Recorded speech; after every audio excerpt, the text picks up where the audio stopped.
안녕하십니까. 소중한 나 무한 행복 시간입니다. 여러분 반갑습니다. 우리 중생들이 살아가는 이 세계를 사바세계라고 합니다. 사바세계. 그래서 제가 우스갯소리로 사람들한테 사바세계는 사바 아부를 잘해야 잘 살 수 있다 해서 사바세계라고 그런 아재 개그, 썰렁한 농담을 할 때가 있는데요. 사바세계라는 뜻은 원래가 참아야만 살 수 있는 세계다라는 뜻이라고 합니다. 사바라는 말이 산스크리트어에서 나온 말인데 참아야만 살 수 있다라는 뜻이 있다고 합니다.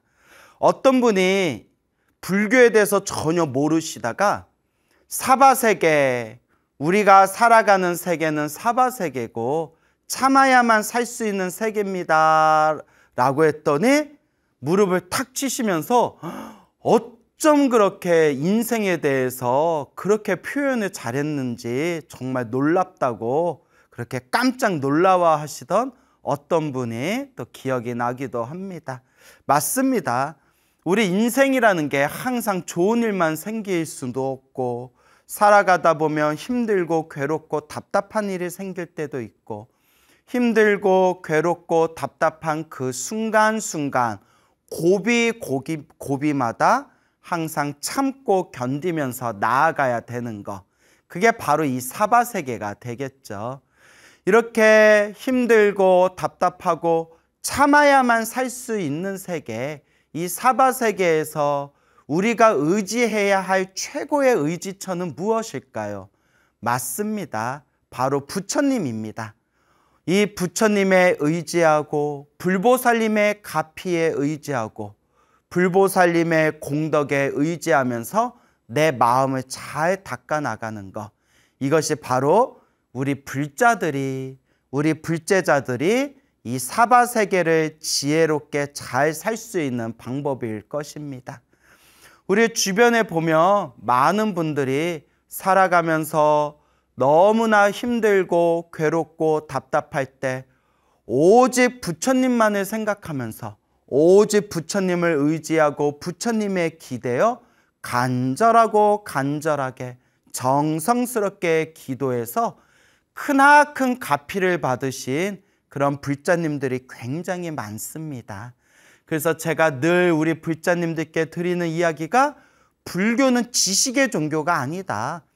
백날 좋은 얘기 귀로 들어봤자 절대 사람은 쉽게 변하지 않습니다. 80평생을 사람들에게 교육하고 사람들을 가르쳤던 어떤 어르신이 계시는데 그 어르신께서 하시는 말씀이 내가 평생 살면서 학생들을 가르쳐 봤는데 사람은 그렇게 쉽게 변하지가 않더라라는 이야기를 하시더라고요. 참 그 말씀이 맞다라는 생각이 들었습니다. 저 자신을 봐도 제가 이렇게 절에 와서 25년 가까이 공부하고 수행했지만 내가 과연 내 스스로 많이 변화되었는가, 저 스스로도 참 부끄럽다라는 생각이 들거든요. 또 실제로 우리 주변에 인간관계, 대인관계, 사회관계 하다 보면 야, 사람은 쉽게 변하는 게 아니구나라는 걸 정말 뼈저리게 느낄 때가 주변에서 굉장히 많다라는 말씀들을 하시지 않습니까? 결국은 계속 닦는 수밖에 없죠. 닦고 닦아 나아갈 수밖에 없다라는 말씀을 드립니다. 그래서 백날 좋은 얘기 들어봤자 사람은 그렇게 쉽게 변하는 게 아닙니다. 몸으로, 내 몸과 마음으로 체험을 해야 된다. 그래서 늘 드리는 이야기가 불교는 지식의 종교가 아니다. 내 스스로 깨달음을 구하는 수행의 종교고 내 스스로 체험을 하는 실천의 종교, 체험의 종교다라는 말씀을 귀가 따갑도록 누누이 말씀을 드리지 않습니까? 결국은 내가 체험해야 된다.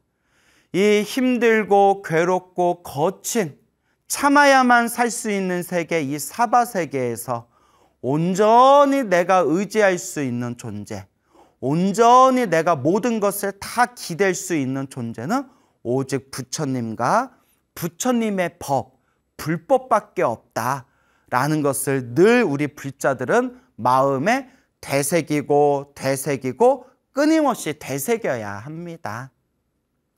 어느 비구니 스님의 이야기입니다. 그 어떤 비구니 스님이 계시는데요. 이 비구니 스님께서 출가를 조금 늦게 하셨다고 합니다. 그래서 남들은 막 20대에 출가하고 할 때 조금 늦은 나이에, 사회생활하면서 늦은 나이에 이제 출가를 하게 되었는데, 그분이 이제 출가를 하게 된 이야기가 또 굉장히 재밌습니다. 이 비구니 스님이 출가하기 전에 사회생활을 하는데, 전생에 스스로를 생각해 볼 때 전생에 참 박복하게 살았는지 그렇게 사회생활하고 그렇게 이제 살아가면서 항상 일에 장애가 많고 막힘이 많고 자꾸 부딪히는 일이 많고 그렇게 일이 잘 풀리지를 않았다고 합니다. 너무너무 살아가는 게 힘들고 괴롭고 지치다 보니까 무언가 또 의지하고 싶은 마음이 들지 않습니까? 그래서 이제 절에 다니게 되었는데, 그 절에 계시는 그 스님께 스님, 제가 너무나 살아가는 게 힘들고 괴롭고 답답합니다. 어찌하면 되겠습니까? 라고 하니까 그 스님께서 하시는 말씀이 기도해라 라고 말씀하시면서 돌덩어리가 부처님으로 보일 정도로 기도해라. 야, 그러니까 우리 이렇게 길 가다가 돌덩어리 보이면 뭐 그냥 돌인가 보다 별 생각 없잖아요. 그 땅바닥에 굴러다니는 하찮게 보이는 그 돌조차도, 그 돌조각조차도 부처님으로 보일 정도로 그렇게 간절하게 기도해라. 그래서 이제 기도를 시작했다고 합니다. 그래서 처음에는 이제 108배를 시작했고 108배를 점점 200배, 300배, 500배씩 점점 조금씩 늘려나가면서 매일매일 하루에 2시간 이상씩 매일 1000배 기도를 올렸대요. 2시간에 1000배면 절을 엄청 빨리 하는 거죠. 그렇게 절을 하면서 마음을 닦고 그렇게 부처님 시작 없는 옛적부터 지었던 몸과 말과 생각으로 지은 저의 모든 죄업을, 저의 모든 악업을, 저의 모든 업장을 참회합니다라는 마음으로 그렇게 절하고 참회 기도를 올렸는데, 그렇게 절을 하고 기도를 하면서 눈물이 펑펑 쏟아지더래요. 뭐가 그렇게 서럽게 쌓인 게 많았는지 그렇게 이제 눈물을 펑펑 쏟으면서 기도했다고 합니다. 그렇게 기도를 해 나아가는데 어느 날 그냥 큰 금전 문제가 생겼대요. 아마 뭐 장사를 하거나 사업을 하거나 무슨 일을 하다가 큰 이제 돈 문제가 생겼는데 도무지 이 돈 문제를 어떻게 해결할 기미가 없더랍니다.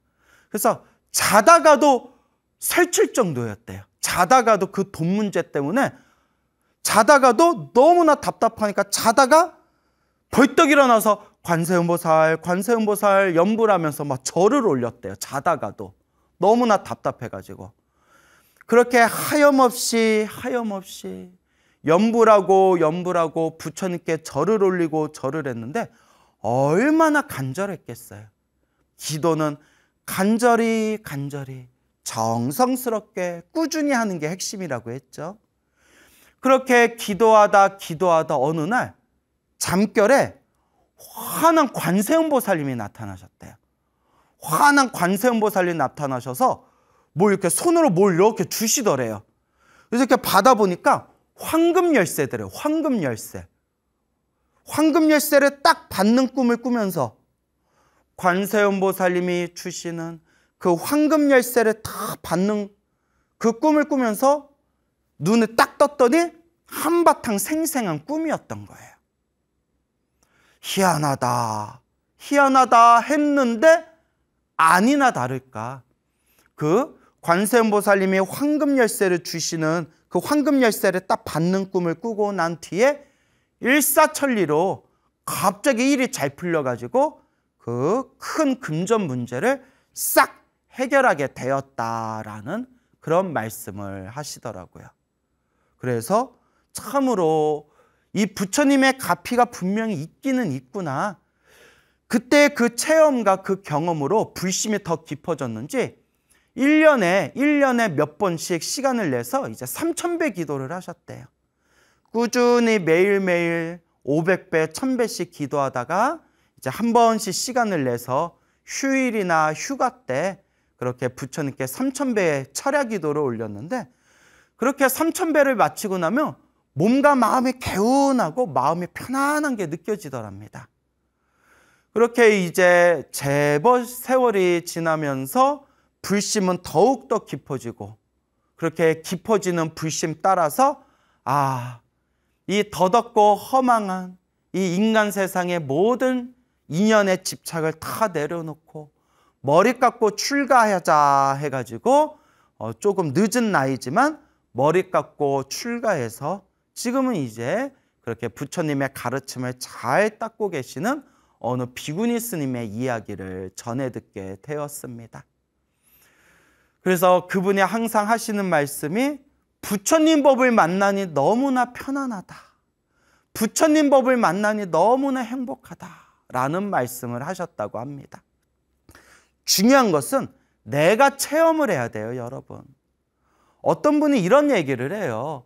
스님 법문을 항상 즐겨 듣고 스님 법문 들으면서 머리로는 기도해야지, 복지어야지, 공덕을 쌓아야지, 염불하고 부처님 경전 공부해야지, 기도 열심히 해야지라는 건 머리로는 다 아는데 도저히 몸으로 따라주지가 않는데요.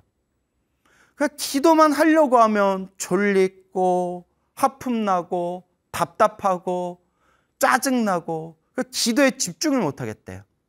스님 어떻게 해야 됩니까? 그걸 나한테 왜 물어봐요? 아니 스님 머리로는 밥 먹어야 되는 걸 아는데 밥 먹기가 싫어요. 입맛도 없고 밥맛도 없고 밥 먹기가 싫어요. 어떻게 해야 됩니까? 그냥 먹어야지. 그걸 나한테 물어보면 어떡해요. 그렇잖아요. 그와 같이 머리로는 기도해야 된다는 걸 아는데 기도가 안 됩니다. 어떻게 해야 되겠습니까? 그냥 할 뿐이에요. 그냥 할 뿐. 오직 할 뿐. 염불할 뿐. 공덕을 닦을 뿐. 그냥 닦아 나갈 뿐입니다. 결국은 습관이에요. 습관. 우리는 이걸 불교에서 업습이라고 불러요. 업의 습관이다. 시작 없는 옛적부터 지금까지 살아오면서 알게 모르게 몸과 입과 생각으로 똘똘 뭉친 그 업의 습관들, 업습, 그 업의 습관, 이 업습이 우리를 나는 나다라고 생각하지만 실제로 나는 나가 아니에요. 보이지 않는 업습이 나를 자꾸 뒤흔들고 있다. 나는 내 인생의 주인공이라고 했지만 실제로는 그렇지가 않아요. 내가 지금까지 지었던 업의 습관이 계속 내 운명의 길에서 계속 나를 뒤흔들고 있는 거예요. 그 업의 안 좋은 습관을 점점 좋은 그런 선업과 공덕과 수행의 습관으로 바꾸어 나가야 된다. 오직 할 뿐. 지금 이 순간 염불하세요. 따로 시간 내서 염불해야지, 따로 시간 내서 절에 가서 기도해야지, 따로 시간을 내서 내가 무언가를 해야지가 아니라 여러분 지금 소나무를 보고 있는 지금 이 순간에 관세음보살 한 번 더 부르시는 거고, 지금 이거 소나무 영상을 보고 있는 지금 이 순간에 지장보살 한 번 더 염불할 뿐이에요. 바로 지금 닦아야 된다라는 걸 명심하시기 바랍니다.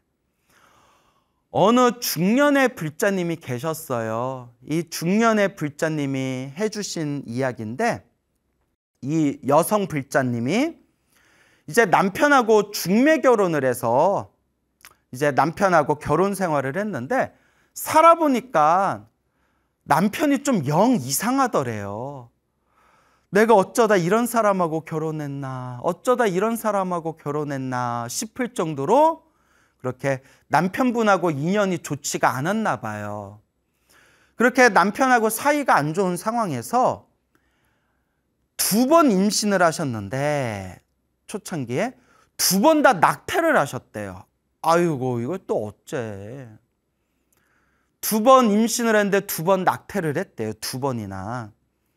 그리고 나중에야 부처님 법을 만나서 부처님 법을 공부하고 스님들 법문도 듣고 인과 법문도 듣다 보니까 아이고 내가 큰 업보를 지었구나. 내가 무서운 업보를 지었구나.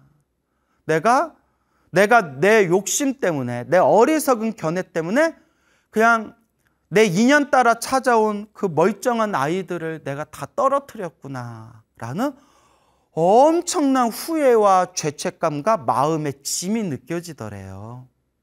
그래서 이게 오래전 얘기인데 몇 년 전에 그렇게 스님들 법문 듣고 불교 공부하다가 자기가 2번이나 낙태를 했었던 그 업보에 대한 그런 후회감이 막 밀려왔을 때 우리 불교TV, BTM 불교TV 회장 스님이신 우리 성우 큰 스님하고 이렇게 대화를 하면서 성우 회장 스님께서 간절하게 기도해라, 간절하게 참회 기도해라 라고 이렇게 다독여 주시고 권유를 해 주셨대요.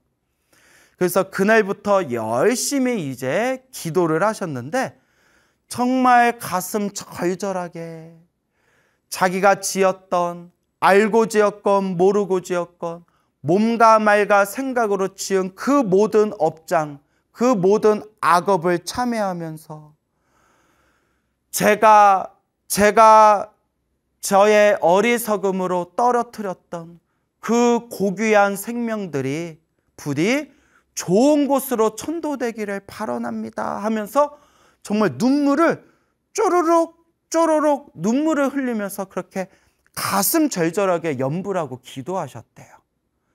그렇게 매일매일 그 아이들을 생각하면서 뱃속에 있었던 아이들을 생각하면서 간절하게 기도를 하던 어느 날 그렇게 몇 개월 동안 열심히 기도를 했는데 그날도 이렇게 기도를 하는데 눈앞에 환한 이렇게 환상이 펼쳐지더래요. 눈앞에서 생생한 환상이 펼쳐지면서 머리에 모자를 쓰시고 아주 그런 환한 모자를 쓰시고 아주 그냥 그런 고급스러운 그런 귀한 옷을 입은 거룩한 자태, 거룩한 모습을 갖춘 분이 눈앞에 싹 나타나시더래요. 그렇게 싹 나타나셨는데 어디서 수백 명의 아이들이 따르르르 하고 웃으면서 수많은 아이들이 막 쏟아져 나오는데 어디선가 그 아이들이 다들 환한 얼굴에 깨끗한 한복을 입고 그 모자를 쓰시고 그 거룩한 자태를 갖추신 그분 밑으로 아이들이 막 까르륵거리면서 아이들이 막 모이더랍니다. 그러더니 어디선가 그 우리 놀이공원 가면 옛날에 뭐 그 청룡열차라고 있었잖아요. 옛날에 우리 저기 놀이공원에 가면 막 청룡열차 막 이렇게 있었잖아요. 엄청나게 큰 청룡열차에 그 아이들이 하나도 빠짐없이 그 청룡열차에 다 탄 뒤에 환한 해맑은 미소를 지르면서 까르르 웃으면서 저 허공의 환한 빛 속으로 그 수많은 아이들이 청룡열차를 타고 그 빛 속으로 싹 떠나는 꿈이 아니라 그런 생생한 환상을 눈앞에서 싹 펼쳐지더랍니다. 그 순간 이 불자님이 눈에서 눈물이 주르르르 흘리면서 관세음보살님 감사합니다. 지장보살님 감사합니다. 부처님 감사합니다 라는 마음이 이렇게 솟구치더랍니다. 딱 절에 다니신 분은 딱 느낌이 오시죠? 아, 그 아이들이 다 천도되었구나. 근데 그 아이, 자기가 낙태했던 아이 2명만 천도된 게 아니라 자기와 인연이 있었던 그 아이들과 인연 있었던 모든 그런 유주무주, 주인이 있거나 주인이 없거나 그 외로움에 떨던 그 아이들이 불보살 앞이로 다 이렇게 천도가 되었구나. 그 간절한 염불과 간절한 기도의 힘이 부처님의 가피와 하나가 되었던 것이죠. 그 뒤로 그 불자님이 마음에 답답하게 남아있던 그 마음의 짐이 사라지는 게 느껴졌고, 그 뒤로도 지금까지 한결같이 기도를 열심히 하시는 그런 불제자로서 지금도 신행생활을 잘하고 계신다고 합니다. 우리 삶에 우리가 살아가면서 머나먼 과거 전생에서부터 시작 없는 옛적부터 탐욕과 성냄과 어리석음으로 물들어 몸과 입과 생각으로 지은 그 수많은 업보들, 그것이 얼마나 많겠습니까? 산으로 따진다면 수미산보다도 높을 것이고, 바다로 따진다면 저 태평양 바다도 훨씬 더 깊을 것입니다. 내가 살아가는 모든 삶의 업의 인연이 좋은 인연이건 나쁜 인연이건 한치의 흠도 없이, 한치의 오차도 없이 내가 지은 업의 인연이 그대로 내 앞에 펼쳐진 것이다. 그러니 우리 불자들은 항상 매일매일 염불하고 매일매일 기도하면서 부처님, 부처님, 제가 지은 모든 죄업을 참회합니다. 부처님, 부처님, 저를 포함해서 일체 모든 중생이 괴로움에서 벗어나 영원한 행복을 얻어지이다. 부처님, 부처님, 저와 인연 있는 모든 영가들이 다 함께 천도되어지이다. 부처님, 부처님, 모든 중생 다 함께 성불하여지이다. 오직 염불할 뿐, 오직 기도할 뿐, 오직 복과 선업과 공덕을 닦아야 됩니다. 부처님의 가피는 결코 허망하지 않다. 우리가 지금 닦고 닦는 이 불보살님의 가피와 공덕은 결코 헛되지 않다. 빨리 받는 사람도 있고 더디게 받는, 늦게 받는 사람도 있을 수는 있지만 그것도 내 업의 인연일 뿐, 그 속에서 닦아나가는 나의 발걸음 하나하나는 결코 헛되지 않다. 부처님의 가피와 이 불법의 공덕은 현재 진행형이고 지금 이 순간 활짝 찬란하게 꽃피우는 부처님의 위대하고도 신묘한 그런 은혜의 힘이다 라는 것을 우리가 명심하고 명심해야 됩니다.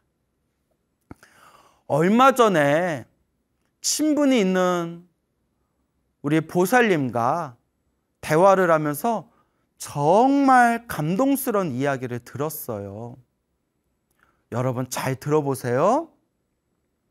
어느 불자님이 계세요. 어느 보살님이 계시는데 불심이 아주 깊고 정말 기도를 열심히 하시는, 그리고 마음이 되게 착하세요. 마음이 참, 누가 봐도 마음이 착하신 그런 불자님이 계시는데 법명이 도시맹이라고 해요. 도시맹 불자님. 이 도시맹이라는 보살님이 계시는데, 도시맹이란 법명이 많은데, 예. 도시맹이라는 이 보살님이 실제로 겪으신 일이래요. 요 불자님께서 평소에도 항상 그 나무아미탑을 관세음보살 항상 그것을 노트에다가 늘 염불하면서 노트에다 항상 적으시고 매일매일 항상 염불하고 기도하시는 분인데, 얼마 전에 손녀딸을 이제 얻게 되셨대요. 손녀딸을 얻었는데 문제가 생긴 거예요. 손녀가 태어날 때 태반을 뒤집어 쓰고 태어났대요. 제가 애를 안 낳아가지고 뭐 그게 무슨 뜻인지 잘 모르겠는데 이렇게 태반을 뒤집어 쓰고 나오면 안 되는 건가 봐요. 태반을 뒤집어 쓰고 나와가지고 애가 이렇게 지금 상황이 좀 안 좋은 상태였대요. 그래서 호흡을 스스로 못하는 거예요. 호흡을 스스로 못하니까 병원에서 급하게 검사를 해보니 폐는 문제가 없는데 심장이 부어있더라는 거예요. 심장이 부어있더래요.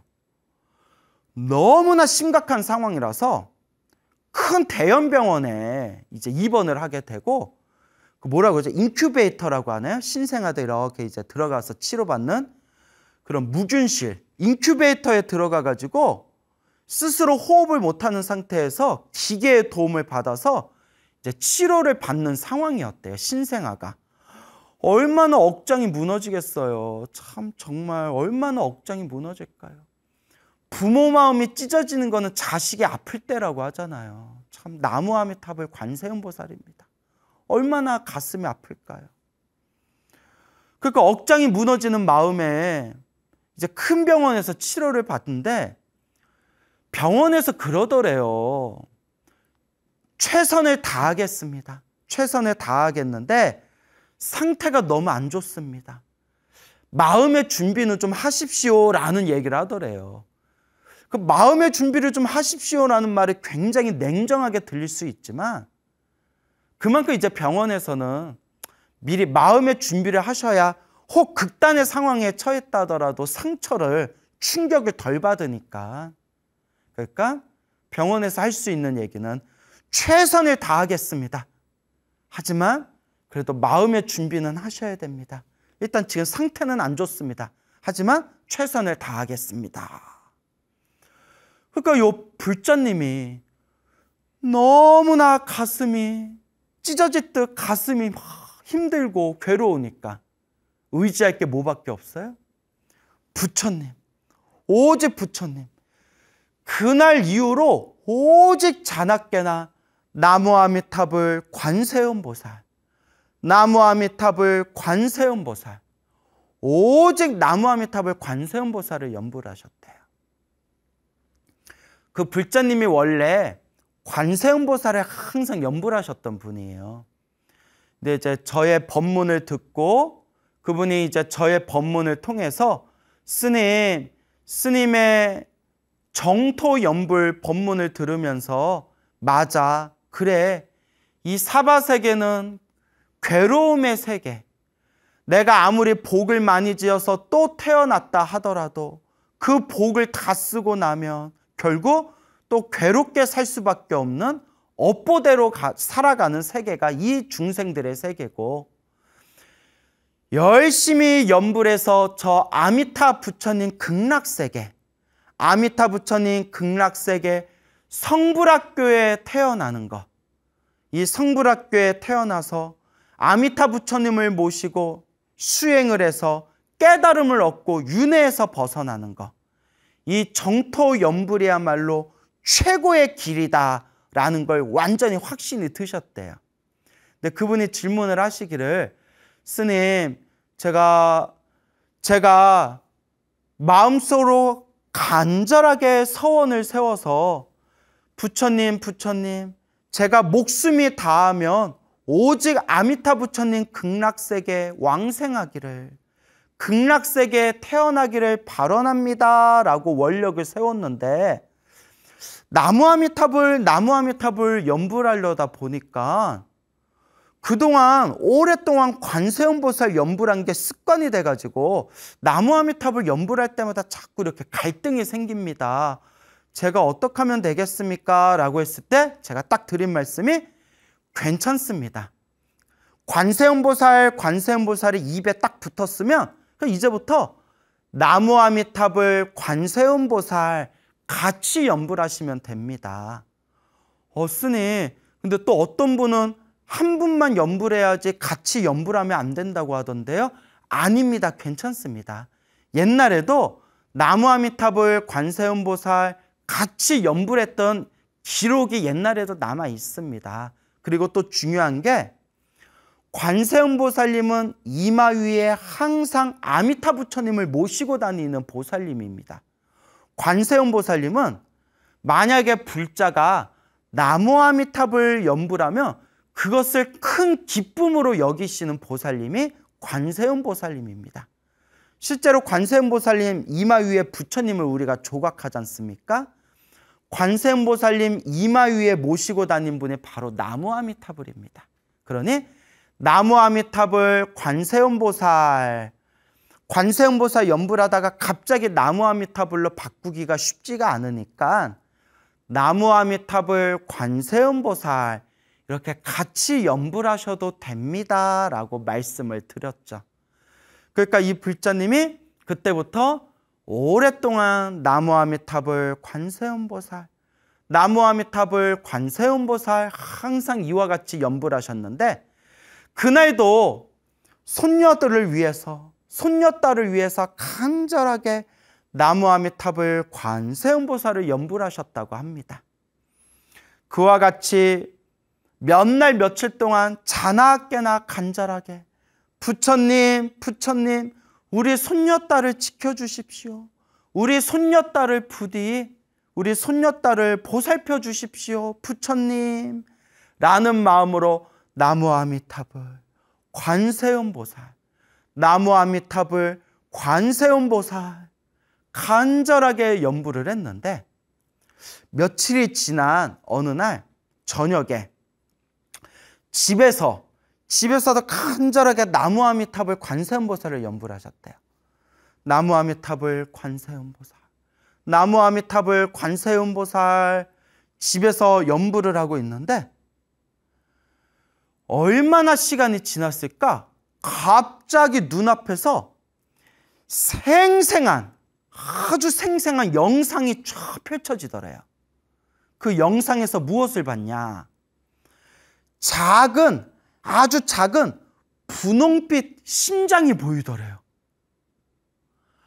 아주 작은 분홍빛 생생한 심장이 보이는데, 그 심장을 보면서 나무 아미타불 관세음보살 연불하고 있는데, 그 심장 양쪽, 심장 옆에서 환한 연꽃 두 송이가 활짝 꽃을 피우더래요. 심장에서. 분홍색 작은 심장에 그 옆에서 아주 맑고 깨끗한 환한 연꽃 두 송이가 활짝 꽃을 피우는 걸 생생하게 눈으로 보면서 딱 정신을 차리고 시계를 딱 봤더니 어느새 연불하는데 2시간이 휙 지나가 버렸더래요. 너무나 기분이 맑고 깨끗하고 편안한 느낌이 들면서 자기도 모르게 부처님 감사합니다. 부처님 감사합니다.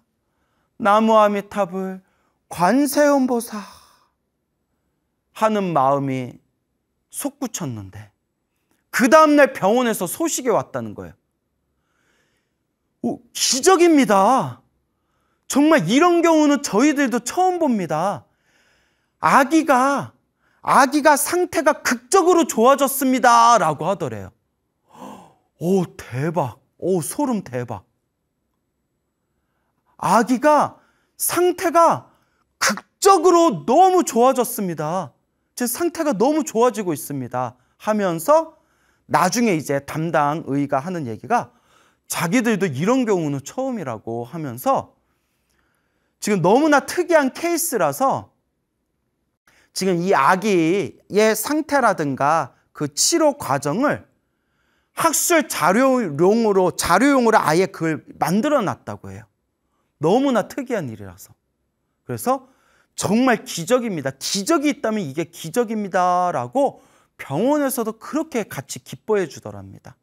그렇죠. 병원에서도 정말 위험한 상태에 있던 아기가 그렇게 갑자기 극적으로 상태가 좋아지니까 사람의 마음, 인지상정이라면 당연히 기쁜 마음이 들 수가 없죠. 그 소식을 들은 이 불자님이 부처님 감사합니다. 부처님 감사합니다. 이 모든 게 부처님 값입니다 라고 하면서 퇴원을 했는데 이렇게 꾸준하게 정기검진을 받는데요. 그래서 얼마 전에, 며칠 전에 또 병원에서 아기 정기검진을 받았는데 아주 건강하고 상태가 좋습니다라는 이야기를 들었다고 합니다. 나무아미타불 관세음보살. 이와 같이 모든 중생들이 괴로움에서 벗어나 행복했으면 좋겠습니다. 모든 불자들이 혹 힘들고 괴롭고 답답한 일이 생겼을 때 조금만 기도하고 조금만 염불해도 다들 그 괴로움에서 벗어났으면 참 좋겠습니다.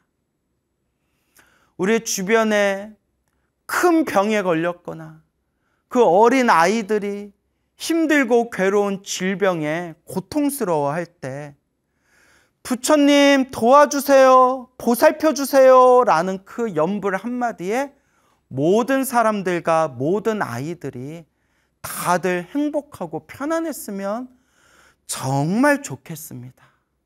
정말 그러기를 바라옵니다. 하지만 이 중생의 어변이라는 게 그렇게 쉽지가 않습니다.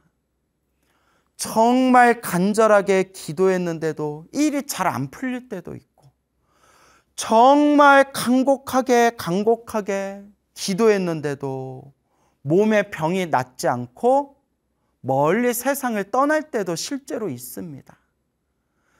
눈가에 눈물을 이 땅이 흠뻑 젖을 정도로 간절하게 기도해도 안 되는 거는 안 되는, 그런 정말 어쩔 수 없는 이 업의 인연이라는 게 있습니다. 모든 사람들이 조금만 염불하고 조금만 기도해도 그 모든 중생들이 고통에서 벗어나 행복할 수만 있다면 바로 이 세계가 바로 극락세계가 되겠죠. 하지만 분명히 부처님도 말씀하셨지만 좋은 일도 나쁜 일도 행복도 불행도 좋은 인연도 나쁜 인연도 다 내가 지은 업의 인연이다. 결국 내 스스로 묵묵히 닦아야 됩니다.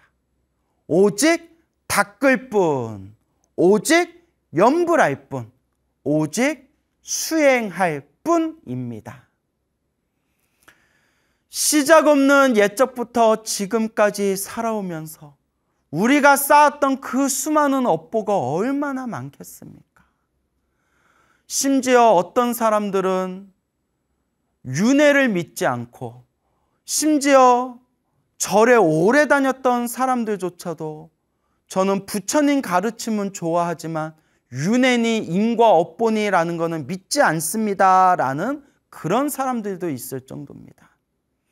하지만 부처님 팔만대장경 초기경전에서 대승경전까지 한결같이 부처님께서는 우리 중생은 번뇌망상이 소멸하는 그날까지 끊임없이 윤회를 할 수밖에 없고 그 윤회 속에서 만나고 헤어지는 모든 인연들이 다 내가 지은 업이다라고 부처님께서는 분명히 수없이 말씀하셨습니다. 결국 내가 지은 것을 내가 받을 수밖에 없고 내가 지금 짓는 것이 나의 미래를 만들고 있을 뿐입니다. 결국 닦아야 됩니다. 간절하게 기도하고 염불하고 복을 짓고 선업을 지은 것은 결코 헛되지 않습니다. 진실합니다. 그렇기 때문에 그동안 소나무를 통해서 실제로 체험을 하고 가피를 받고 공덕을 경험한 불보살님의 은혜를 받은 수많은 살아있는 불자들의 이야기를 생생하게 여러분들에게 들려드리지 않았습니까? 불보살의 가피는 현재 진행형입니다. 지금 이 순간 현재 진행형입니다. 다만 그 속에서 일어나는 기도를 해서 빨리 효과를 보는 것도, 기도를 열심히 했는데도 효과가 더디게 일어나는 것도 결국은 내가 지은 업의 인연이라는 것을 우리가 명확하게 이해해야 됩니다. 그래서 여러분들 귀가 따갑도록 드리는 말씀. 열심히 기도했는데도 안 좋은 일이 생긴 것은 기도에 효과가 없거나 기도에 공덕이 없는 것이 아니라 내가 크게 받아야 할 업보를 지금 작게 받고 있는 것이다. 크게 받아야 할 무서운 업의 그 인연을 지금 작게 받으면서 크게 받을 업을 작게 업장소멸하고 있는 과정이다 라는 말씀을 수없이 드렸습니다. 당장 효과가 있다 없다에 마음의 중심을 놓쳐버리지 마시고 지금 이 순간 부처님, 일이 잘 돼도 다 저의 인연이고 일이 안 풀려도 다 저의 인연일 뿐입니다. 저는 지금 그저 묵묵히 제가 지은 모든 업장을 소멸하는 마음으로 앞으로 미래에 살아갈 저의 복과 선업과 공덕을 닦는 마음으로 지금 이 순간 염불할 뿐이요, 공덕을 닦을 뿐이요, 수행할 뿐입니다 라는 마음으로 마음을 닦아가시기 바랍니다. 여러분, 행복해지고 싶습니까? 행복한 삶을 창조하고 싶습니까? 복을 지으십시오. 선업을 지으십시오. 공덕을 쌓으십시오. 복과 선업과 공덕의 힘이 여러분들을 진정한 행복의 길로 이끌어 줄 것입니다. 여러분, 성불하십시오.